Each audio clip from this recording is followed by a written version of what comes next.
Hey guys, welcome to HardReset.Info channel. Today I have iPad 9 generation and I can show you how add event to your calendar on this device.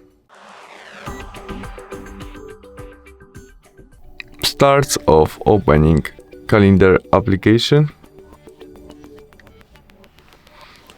In it, we must tap on day when we want our event, maybe 28. We must double tap on it and there, this plus icon. First step, add title of your event. There we can add location of that if we need it, or make video call when event starts.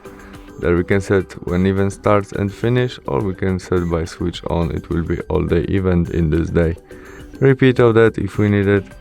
There we can add this event about what is it, about our calendar, house, work or something like that. There we can invite some people and add this event to their calendar.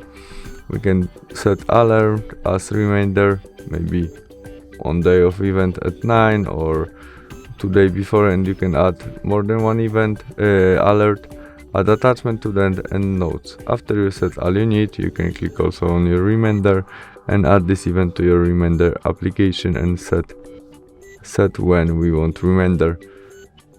To confirm all, press add and we have it. Thanks for watching, see you soon, bye.